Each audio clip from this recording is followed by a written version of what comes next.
Shastri classes में आप सभी का हार्दिक अभिनंदन है। दोस्तों, मैं विनोद शास्त्री। आज हम अध्ययन करेंगे देव द्वारा रचित सवैया और कवित का।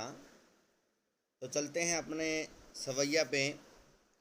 पायनी नुपुर मंजू बजें, कटी किंकिनी कै धुनी की मधुराई। कवि कहता है, यानी यहाँ पर श्री कृष्ण भगवान के बाल रूप का यहाँ पर वर्णन किया गया है। पायनी पाँव में, नुपुर पजेब, मंजू सुंदर बजें बजती हैं।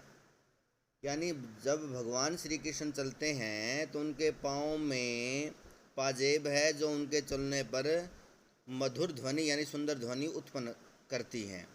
कटी कमर में, किंकिनी करघनी कई धुनी मधुराई।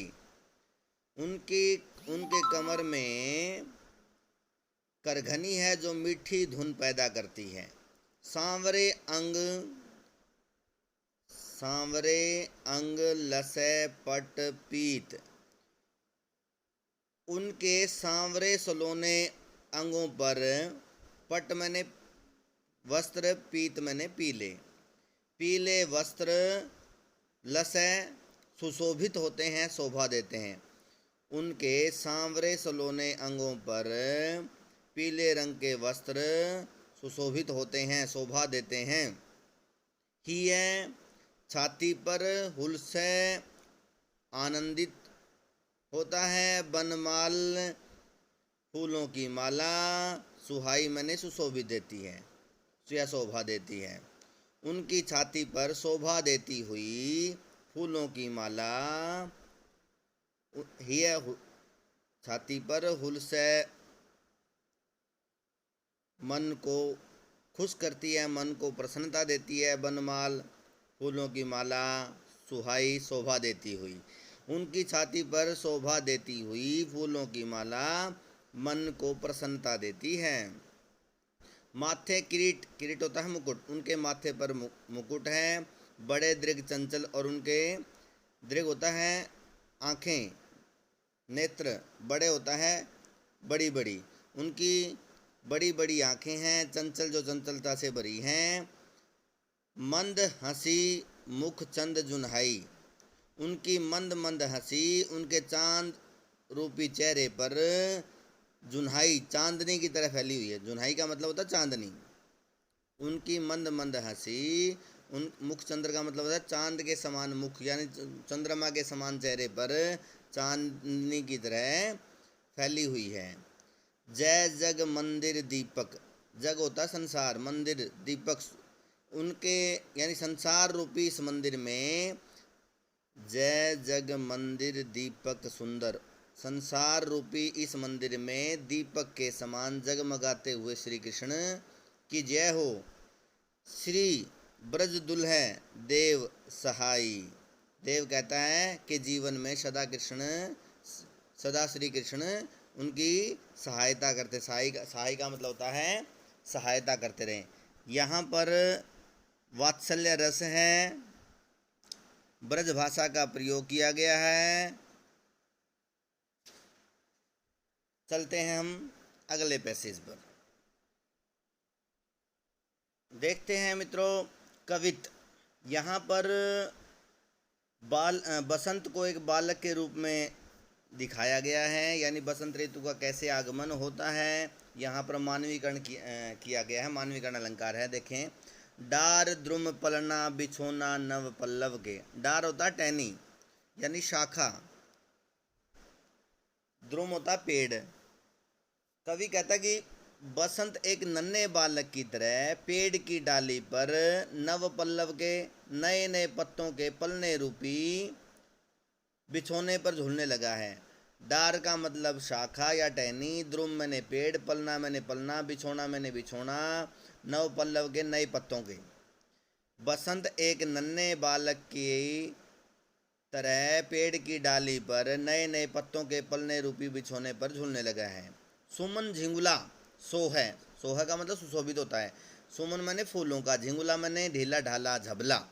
जैसे छोटे बच्चे को ढीले ढाले वस्त्र पहनाए जाते हैं, उसी प्रकार सुमन झिंगुला सो है तन छवि भारी दे।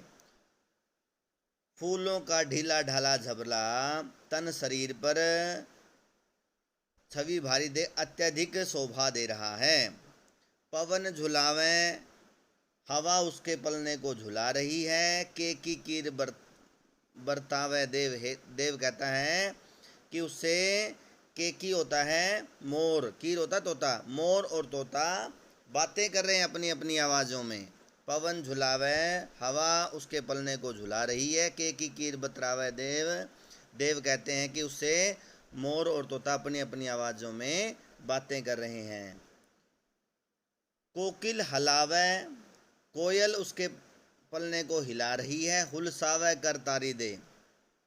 हुलसावे का मतलब खुशी प्रकट, और तारी देकर यानी ताली बजाकर अपनी प्रसन्नता प्रकट कर रही है। पुरित पराग सो उतारे कर राई नौन, कंजकली नायिका लतान सिर डारी दे। दोनों लाइनों की हिंदी साथ में बनेगी।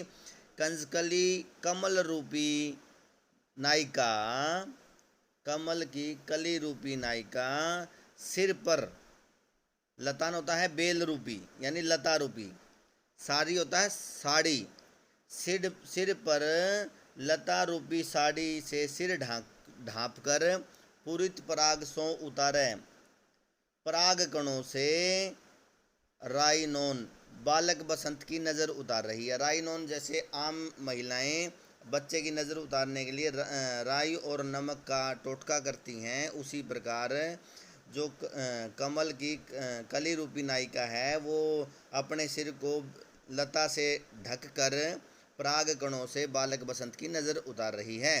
मदन महीप जू को बालक बसंत ताई। मदन होता है कामदेव, महीप होता है राजा, बसंत जो है बालक बसंत है वो राजा कामदेव का बालक है। प्रातः ही जगावत गुलाब चटकारी दे। प्रातः ही सुबह गुलाब चुटकियां देकर उसे जगाते हैं। प्रातः ही जगावत गुलाब चटकारी दे, यानी कहने का मतलब यह है बसंत कामदेव महाराज का बालक है जिसे प्रातः होते ही गुलाब चुटकियां बजाकर जगाते हैं।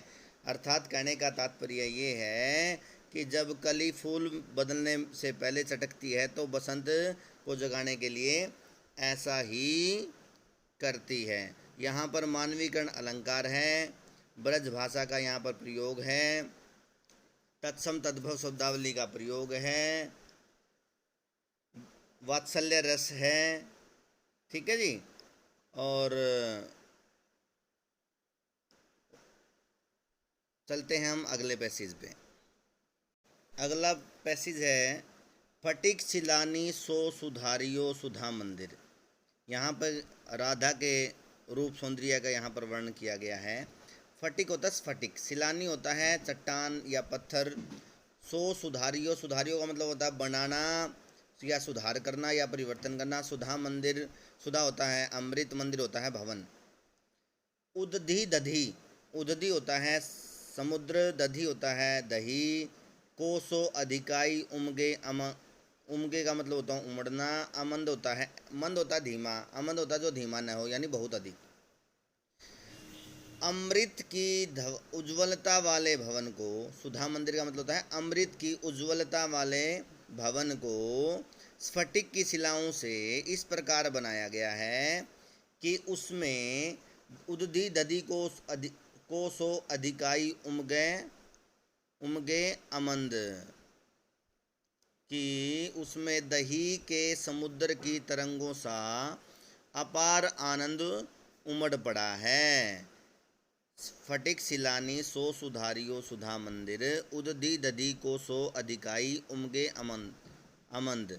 सुधा मंदिर का मतलब होता है अमृत की उज्ज्वलता वाले मंदिर भवन को स्फटिक, फटिक का मतलब स्फटिक की सिलानी मतलब शिलाओं से इस प्रकार बनाया गया है जैसे उदधि दधि को सो अधिकाई, उदधि का मतलब समुद्र, दधि का मतलब दही, को सो अधिकाई का मतलब ज़्यादा उमड़ पड़ना यानी आनंद उमगे का मतलब उमड़ना, अधिकाई माने अधिक मात्रा में। कि उसमें दही के समुद्र की तरंगों सा अपार, अधिकाई का मतलब यहाँ अपार आनंद उमड़ पड़ा है। बाहर ते भीतर लो भीति न दिखे देव। देव कहते हैं कि भवन बाहर से भीतर तक, भवन बाहर से भीतर तक चांदनी उज्ज्वलता से इस प्रकार भरा हुआ है कि उसकी दीवारें, भीति मतलब होता दीवारें, न दिखे, नहीं दिखाई दे रही। देव कहते हैं कि भवन बाहर से भीतर तक चांदनी से इस प्रकार, चांदनी की उज्ज्वलता से इस प्रकार भरा हुआ है कि उसकी दीवारें भी दिखाई नहीं देती। दूध को सो फेन फैलो, आंगन फरस बंद। फरस बंद होता है चबूतरा, आंगन होता है आंगन पर। दूध के झाग जैसी, दूध को सफेन का मतलब है दूध के झाग जैसी उज्ज्वलता सारे आंगन और फरस के चबूतरे पर बनी, इसके चबूतरे पर फैली हुई है। तारासी, तारासी तामे ठाडी झिलमिलाती होती, मोतिन की ज्योति मल्लिका मिलो मल्लिका को मकरंद। इस भवन में, इस भवन में तारे की तरह झिलमिलाती युवती राधा, तरुणी का मतलब होता है युवती, ऐसे प्रतीत हो रही है जैसे मोतियों की आभा, मोतिन की ज्योति, मोतियों की आभा, मल्लिका को मकरंद और जूही की सुगंध हो। मल्लिका एक बेल होती है, फूल की एक जाति होती है। तो यहाँ मल्लिका को कहते हैं। जूही मकरंद होता है रस, यानी फूल का रस, फूलों का रस मकरंद होता है।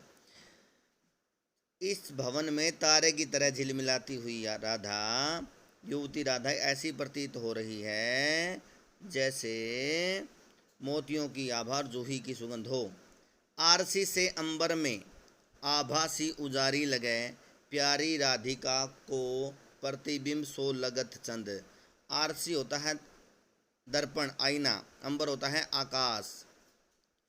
कहने का तात्पर्य, आईने जैसे साफ स्वच्छ आकाश में राधा का गोरा रंग उजारी लगे, गोरा रंग, गोरी चमक, आभा चमक होती है या रंग होता है, ऐसे फैला हुआ है।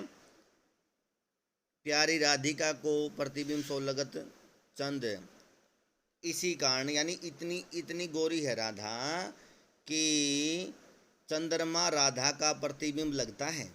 चंद्रमा राधा का यानी कहने का तात्पर्य ये है, आईने जैसे साफ स्वच्छ आकाश में राधा का गोरा रंग ऐसे फैला हुआ है जैसे कि चांद राधा का प्रतिबिंब हो। यहाँ पर श्रृंगार रस है दोस्तों। उदधि दधि, उदधि दधि यहाँ रूपक अलंकार है। यहाँ पर ब्रज भाषा का प्रयोग है, माधुर्य गुण है। तारास, ये लिखा ना, आरसी से अंबर में या तारासी तरुणी, इनमें उपमा अलंकार है। आभासी उजारी लगे, यहाँ पर भी उपमा अलंकार है। आशा करता हूँ कि ये वीडियो आपको पसंद आई होगी।